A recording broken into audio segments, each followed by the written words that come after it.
very important business. Isn't Mr. Worthing in his library? Mr. Worthing left in the direction of the rectory some time ago. Pray, ask the lady to come out here. Uncle Jack is sure to be back soon. And you can bring tea. Yes, miss. Miss Fairfax, I suppose one of the many good elderly women who are associated with Uncle Jack in some of his philanthropic work in London. I don't quite like women who are interested in philanthropic work. I think it is so forward of them. Miss Fairfax.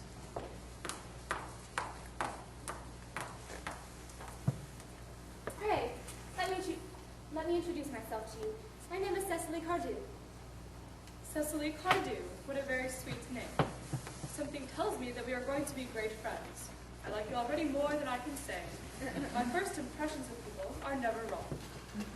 How nice of you to like me so much after we've known each other such a comparatively short time.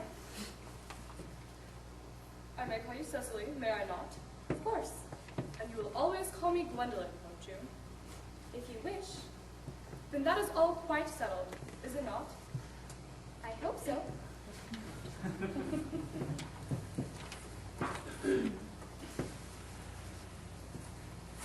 Perhaps this might be a favorable opportunity for my mentioning who I am. My father is Lord Bracken. You have never heard of Papa, I suppose. I don't think so. Outside the family circle, Papa, I am glad to say, is entirely unknown. That is quite as it should be. The home seems to be the proper sphere for the man. And certainly, once a man begins to neglect his domestic duties, he becomes painfully effeminate, does he not? And I don't like that. It makes men so very attractive. Cecily, Mamma, whose views on education are remarkably strict, has brought me up to be extremely short-sighted. It is part of her system. So, do you mind my looking at you through my glasses? Of course not, Gwendolyn. I'm very fond of being looked at. You are here on a short visit, I suppose. Oh no, I live here. Really? Your mother, no doubt, or some female relative of advanced years resides here also? No, I have no mother, nor in fact any relations. Indeed. My dear guardian, with the assistance of Miss Prism, has the arduous task of looking after me. Your guardian? Yes, I'm Mr. Worthing's ward. Oh, it is strange. He never mentioned to me he had a ward. How secretive of him. He becomes more interesting hourly. I cannot say, however, that the news inspires me with feelings of unmixed delight. Cecily, I have liked you ever since I met you. But now that I know you are Mr. Worthing's ward, I cannot help expressing a wish that you were, well, just a little older than you seem to be, and not quite so very alluring in appearance. In fact, if I may speak candidly, Pray do. I think that when anyone has anything unpleasant to say, one should always be quite candid. well, to speak with perfect candor, Cecily, I wish you were fully 42 and more than usually plain for your age. Ernest has a strong, upright nature. He's the very soul of truth and honor. Disloyalty would be as impossible to him as deception. But even men of the noblest possible moral character are extremely susceptible to the physical charms of others. Modern, no less than ancient history supplies us with many most painful examples of what I refer to. If it were not so, indeed, history would be quite unreadable. Beg your pardon, Gwendolyn. Did you say Ernest? Yes. Well, it is not Mr. Ernest Worthing who is my guardian. It is his brother, his elder brother. Ernest never said he had a brother. I'm sorry to say they have not been on good terms for a long time. Ah, that accounts for it. And now that I think of it, I have never heard any man mention his brother. The subject seems distasteful to most men. Cecily, you have lifted a load from my mind. I was growing almost anxious. It would have been terrible if any cloud had come across a friendship like ours, would it not? Of course, you are quite sure. It is not Mr. Ernest Worthing who is your guardian. Quite sure. In fact, I'm going to be his. I beg your pardon. My dearest Gwendolyn, there's no reason why I should make it a secret of it to you. a little county newspaper is sure to chronicle the fact next week. Mr. Ernest Worthing and I are engaged to be married. Dear Cecily, there must be some slight error. Mr. Ernest Worthing is engaged to me. The announcement will appear in the Morning Post on Saturday at the latest. I'm afraid you must be under some misconception, Miss Fairfax. Ernest proposed to me exactly 10 minutes ago.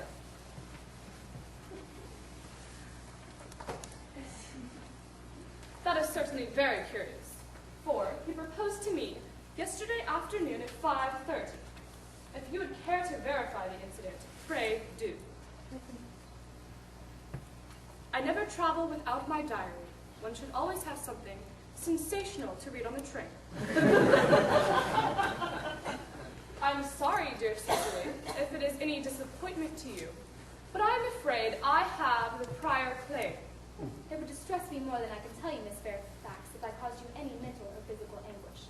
But I feel bound to point out that since Ernest proposed to you, he clearly has changed his mind. If the poor fellow has been entrapped into any foolish promise, I shall consider it my duty to rescue him at once, and with a firm hand. Whatever entanglement my dear boy may have gotten into, I will never reproach him with it after we are married.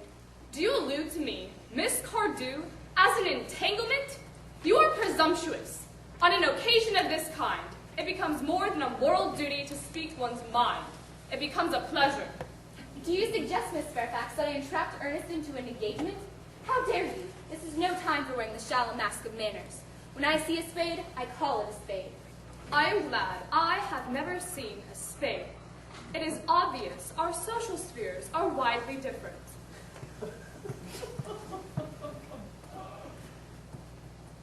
Done in teeth as usual, miss.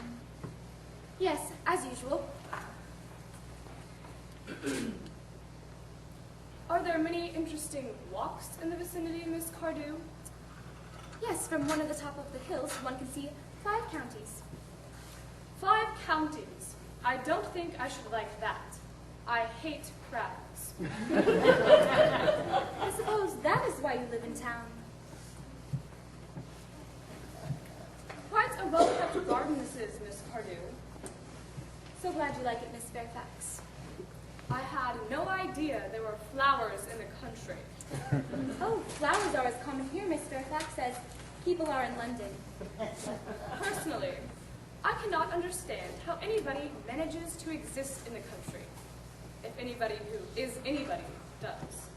The country always bores me to death. Ah, this is what the newspapers call agricultural depression, is it not? I believe the aristocracy are suffering very much from it just at present. It has almost become an epidemic amongst them, I have been told.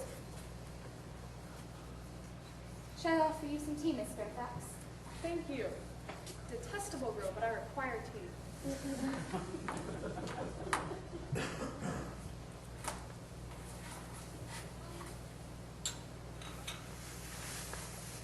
Sugar? No, thank you. Sugar is not fashionable anymore.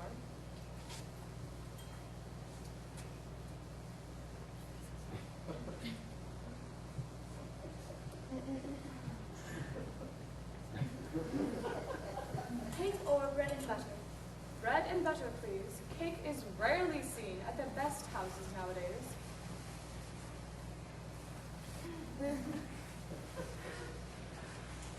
And that's Miss Fairfax.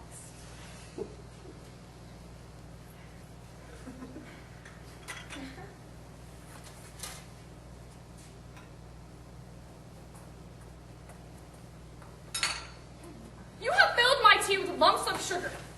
And though I asked distinctly for bread and butter, you have given me cake. I am known for the gentleness of my disposition and the extraordinarily sweetness of my nature. But I warn you, Miss Cardew, you may go too far. To save my poor, innocent, trusting boy from the machinations of any other girl, there are no lengths to which I would not go.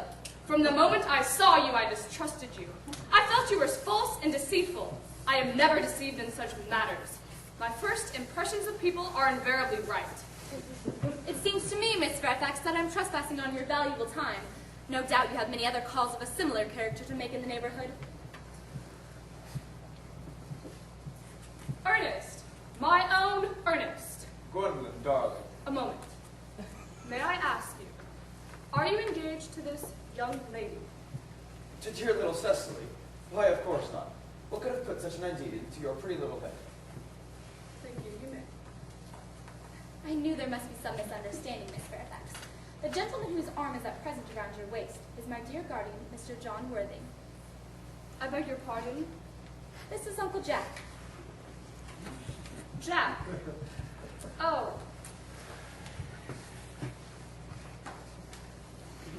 Here is Ernest. My own one. A moment. May I ask you, are you married? Are you engaged to be married to this young lady? To what young lady? Good heavens, Gwendolyn! Yes, to good heavens, Gwendolyn. I mean to Gwendolyn. What could have put such an idea into your pretty little head? Thank you. You may.